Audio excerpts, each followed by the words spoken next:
Yo, what is going on, everyone? My name is Nick, or the Notorious Fantasy, and in today's video, we're going to be breaking down my week number 12 tight end start or sit decisions for the 2024 fantasy football season, going in depth through every single matchup from Thursday night all the way up until Monday Night Football. But before we could get on into things, I would like to ask that if you guys are new to the channel and you do end up enjoying today's video, that you please make sure to hit that subscribe button down below. And while you're down there, whether you are new to the channel or not, please make sure that you leave a like on today's video. It would help me out a ton. If you want to follow me on Twitter or X, please do so at NotoriousFantasy. So without further ado, let's get into my week number 12 tight end start or sit decisions for the 2024 fantasy football season.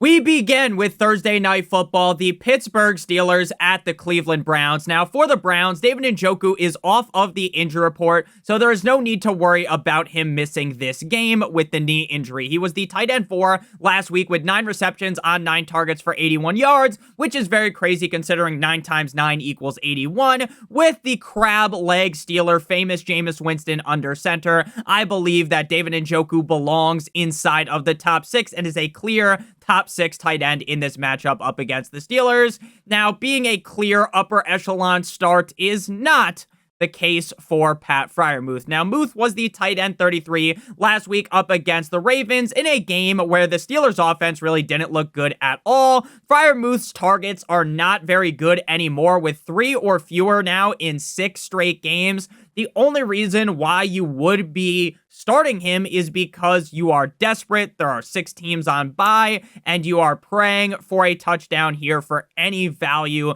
to come from Freiermuth.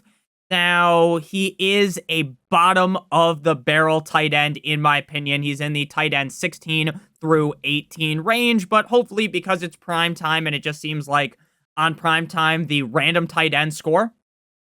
So hopefully, if you have to start Freiermuth, that is the case. Next up, we got the Kansas City Chiefs at the Carolina Panthers on 1 p.m. on Sunday. Now, Travis Kelce got locked up by the Bills defense last week, and they threw away the key. Tight end 34 with 2 receptions on 4 targets for 8 yards. Prior to last week, he had 3 straight games inside the top 3 at the tight end position, and facing a Panthers defense that allows the 6th most amount of points on a per-game basis to tight ends, I believe you should not be panicking at all. And I am feeling real nicey about Travis Kelce as a top 3 tight end. Now, Jatavion Colonel Sanders has looked sharp over his last 2 games prior to the bye. He was the tight end 15 up against the Giants in week 10 and the tight end 9 in week 9 up against the Saints, with Bryce Young playing better, and he's another guy that we're really only starting because there are 6 teams on bye. Plus the fact that the Chiefs defense allows the 3rd highest amount of points on a per game basis to the tight end position. Jatavion Sanders is a dart throw tight end 2 start in that same range as a guy like Pat Freiermuth. Next up, we move to the cold like Minnesota Vikings at the Chicago Bears. Now, TJ Hawkinson has yet to truly get ramped up, with fewer than 50% of snaps in all 3 of his starts since returning. He had 1 game where he was balling. He went crazy. He was the tight end 5. And 2 other games where he scored less than 6 fantasy points. The assumption here is that he's going to continue to get ramped up more and more as the season goes along. While the floor definitely isn't the highest at the moment, the ceiling is higher than one in a cathedral. So I do believe that Hawkinson is in that tight end 8 to 12 range. Now, Cole Kmet's a sit. I love Cole Kmet, and I could sit here for a while and talk about how skilled I believe Cole Kmet is and the upside that he possesses, and I could suck the guy off like my name was Ash Cash, metaphorically, of course, but he is in an offense with loaded weapons. I know it hasn't worked the best for these guys, but they have DJ Moore. They have Roma Dunze. They have Keenan Allen. And with a quarterback that is as suspect as it gets, and a running back like DeAndre Swift who can catch passes, there's really no need to even take a risk on Cole Kmet, who hasn't scored more than 8 points since week 6 and only has 2 games with over 10 points. So I'm going to leave him on the pine. Next up, we move to the Tennessee Titans at the Houston Texans. Now, Dalton Schultz is a low-end start at best. He has played better as of recently, but he hasn't scored more than 10 points a single fucking time this season. Stroud has not been playing that great, in my opinion, compared to what we saw last year and how well established he was in his rookie year. So Schultz should be able to get you like 8 points. Is that great? Fuck no, baby. But again, when there are 6 teams on bye, sometimes you got to kind of take one up the wazoo here, and you're going to have to start Schultz. He is in that fringe tight end 2 range, in the tight end 16 to 18 range.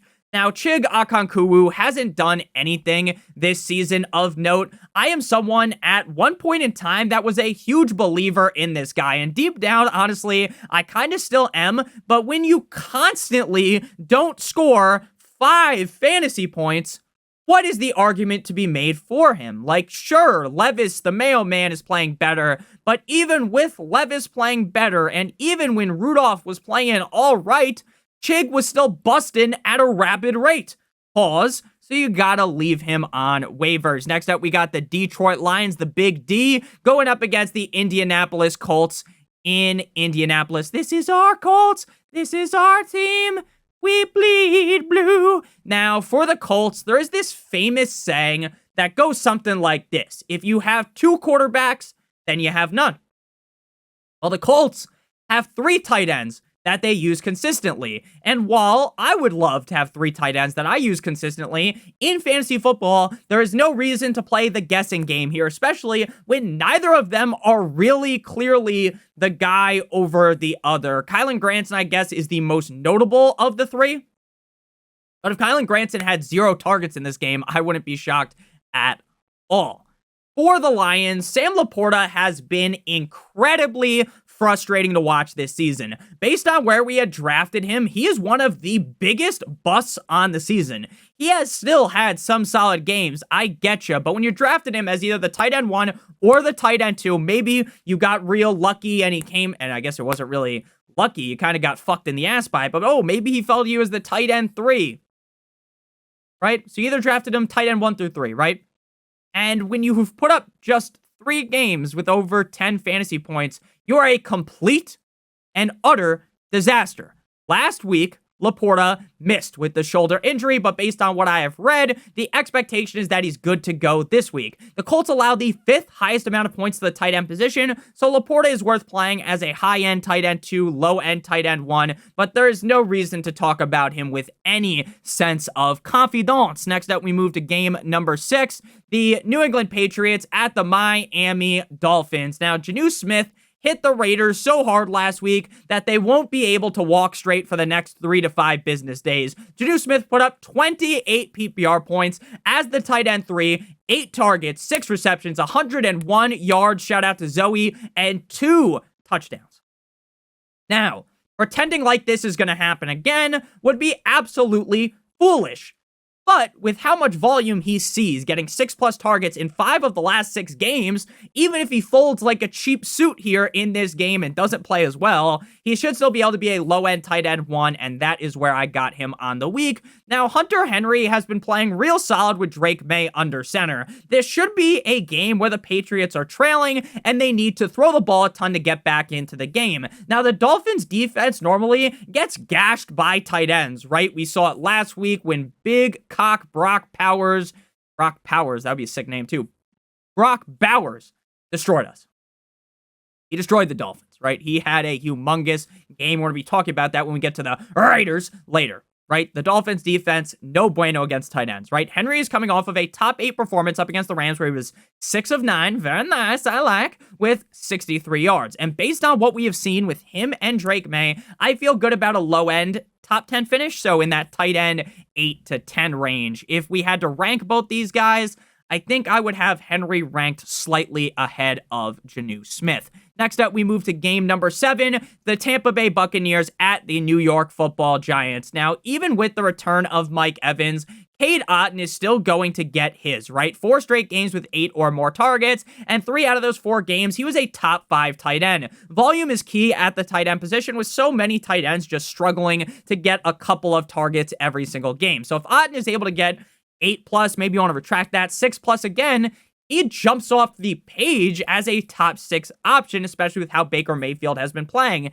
Even though the Giants actually rank best, league best up against the tight end position in terms of points per game for fantasy, I think Otton is going to shatter the mold here and finish as a top 6 option. Now, Theo Johnson is dealing with a back injury, and he does have the questionable tag for Sunday's matchup up against the Bucs.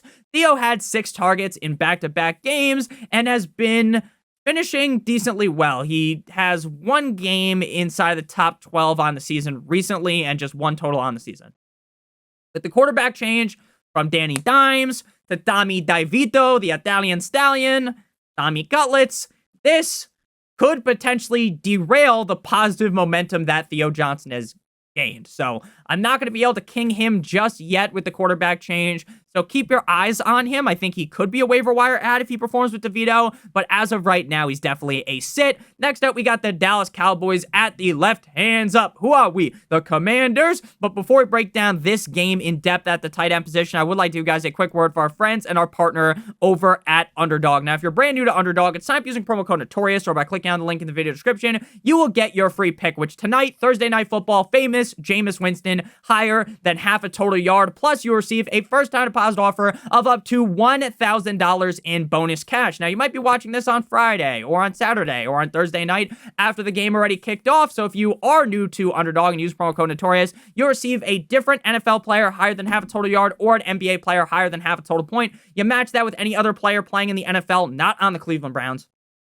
Go with the guy on the Steelers or anyone else playing. And if both of your picks hit, you will get 3 times your entry. If you put in multiple other picks, then they all have to hit, but the payout will be higher. So again, make sure you guys do sign up if you're brand new using promo code Notorious, or click on the link in the video description to get your free pick plus a first-time deposit offer of up to $1,000 in bonus cash. So back on into things here. We got the Cowboys going up against the Commanders. Now, Jake Ferguson exited last week's game with a concussion on Monday Night Football, and concussions have such large variance in terms of return date. Ferguson could just as easily be back on Sunday for this game as he could miss the next 3 games, right? So with it being a short week, if I had to bet on it, I would place my bet that Ferguson misses. Thus, Luke Schoonmaker will lock in as the tight end 1. Now, he actually played pretty good last week. 6 receptions on 10 targets for 56 yards. And I don't really see that happening again. And I also don't trust Cooper Rush at all. This could be a disaster game for him, so I'm just not interested in Schoonmaker. For the Commanders, Zach Ertz was the tight end 5 last time out, scoring an octopus up against the Eagles like he was at a Red Wings game. 6 receptions on 7 targets for 47 yards and a tug. Back-to-back games with 7 or more targets, so I feel comfortable ranking Ertz as a high-end tight end 2 going forward. If he could get more involved in the red zone, I would definitely be able to bump him up a little bit more. But with just 2 touchdowns on the season, I don't think you should be ranking Ertz in the tight end 1 range. Next up, we move to a luxurious matchup, the Denver Broncos at the Las Vegas Raiders to kick off the 4 p.m. slate. Now, long cock Brock Powers has put up 7 top 6 tight end games on the year in 10 games as a rookie. He is the tight end 1 on the season. Back-to-back top 6 games, Bowers is hotter than Eva Mendes in Hitch with Will Smith. He is going to dominate 50 Shades of Grey style as a top 3 tight end on the week. Adam Troutman is in a tight end committee with Lucas Krull, and neither guy really sees more than a target or 2 on a per-game basis. I would rather drag my nuts across a mile of broken glass over playing either Troutman or Lucas Krull, even with how hot Mr. Bo Nix has been. Next up, we got the Niners at the Green Bay Packers. Now, Kittle missed last week up against the Seahawks with a hamstring injury and was limited on practice on Wednesday, which is a good indication that he should play this week. Now, obviously, this is something to monitor because anytime someone's banged up, you don't want to just say with 100% certainty they're going to miss or they're going to play, unless that is the report, of course. Obviously, again, make sure you monitor this. Kittle, though, obviously is as consistent as it gets this season if you have him. Every single game of the season, he's been a top 11 tight end, and in 6 of 8 games, he's been inside the top 6. Facing against a Packers defense that is not great up against the tight end position, I expect if Kittle plays, he is going to hit the Packers with the fucking people's elbow. Shout out The Rock as a top 6 tight end. Tucker Kraft Mac and Cheese did absolutely fucking nothing in week 11 up against the Bears. He scored a grand total of 0 fantasy points, 1 target for 0 receptions. Prior to last week, though, he was a reliable top 12-ish tight end, so he's a low-end tight end 1 in this game and going forward. Next up, we got the Cardinals at the Seattle Seahawks. Now, Trey McBride has been one of the more consistent tight ends in fantasy football. While he hasn't scored a single touchdown all season, he's had 6 of 9 games inside the top 10. With him playing so great, I think up against the Seahawks, you should be feeling very confident about McBride finishing inside the top 8. I just wish more touchdowns would go his way, because then we'd be talking about McBride as potentially being the tight end 1 on the season. Now, Noah Fant is dealing with a groin injury and missed practice yesterday, which, I'm as much of a doctor as Johnny Sins, but my opinion is that I don't think he's going to play, but again, I wouldn't bet my life on that.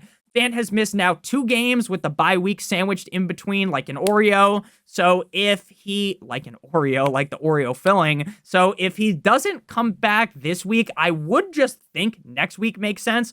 Barner's a fine tight end. Like, he's not some shit stain on the Seahawks organization. But Gino doesn't really love throwing to the tight ends in general, so I will not be starting AJ Barner or Noah Fant if he plays. Next up, we got the Philadelphia Eagles, the Birds, at the Los Angeles Rams on "'Cause You Waited All Day for Sunday Night." Now, Dallas Goedert has been back-to-back inside of the top 11 at the tight end position. The Rams allowed the 7th highest amount of points on a per-game basis to the tight end position. So Goddard should be able to finish as a low-end tight end 1 to high-end tight end 2. Now, it is normally super hard to kind of get ecstatic about Goddard, right? He's not a huge touchdown threat. They have Barkley, they have Hurts, they have A.J. Brown, they have Devontae Smith. But, and this is a big but, shout out to A.J. Applegate, Devontae Smith missed practice again today on Thursday. So if he misses, that will give Goddard a slight bump. As of right now, though, he is a low-end tight end 1. Davis Allen is going to take the reins as the tight end 1 on the Rams. He played 65% of the snaps last week and up against the Dolphins in Week 10. He had 5 receptions on 6 targets for 34 yards. But last week, even though he saw that increase in snaps, Parkinson ended up in the end zone, and Allen didn't have a single catch. I like Allen, but based on what we've seen from the guy, there's no reason to believe anything other than just sitting him. Final game here, Monday Night Football, the Harbaugh Bowl, the Ravens at the LA Superchargers. Now, Andrews came out the gate of the season at snail's pace, like he was stuck in some molasses. But recently, it hasn't been the best either, right? After those terrible games, right? Week 6 through 7, he catches fire, Katniss Everdeen, right? And then after that, he's had his ups and his downs, right? The Ravens offense as a whole was just really limp dick up against the Steelers, right? He was the tight end 27. The Chargers are pretty good against tight ends, but based upon the upside alone and hoping that the Ravens figure it out, I got him as a low-end tight end 1. Now, Disley should be able to receive going forward a reliable 6-ish targets on a per-game basis. Now, if he got 4, I wouldn't be surprised. If he got 8, I wouldn't be surprised, right? Last week was his best game on the year, right? 4 receptions on 6 targets for 80 yards and a touchdown in a primetime game up against the Bengals. Disley is in that tight end 8 to 12 range due to how well that this offense has been performing. And they've been performing phenomenally, especially with them trying to throw the ball a lot more with Justin Herbert, the pervert. And with this game potentially being a shootout, back and forth, rock'em sock'em robots affair, I got Disley in the tight end 8 to 12 range. Thank you guys all so much for watching today's video. If you ended up enjoying, make sure you hit that subscribe button down below like it owes you some money. Leave a like on today's video. It would help me out a ton. If you want to follow me on Twitter or X, please do so at NotoriousFantasy. Make sure you guys check out Underdog. Get that free pick tonight on Thursday Night Football, which is going to be Famous Jameis higher than half of a total yard, plus a first-time deposit offer of up to $1,000 in bonus cash. I love you guys more than you'll ever know. I'll be live tonight prior to Thursday Night Football at around 7 to 7:15 p.m. Eastern Standard Time, going all the way up until kickoff on Thursday Night Football. So I love you guys more than you'll ever know. Check out one of the videos on the screen if you haven't seen them already. As always, have a great one. Good boy!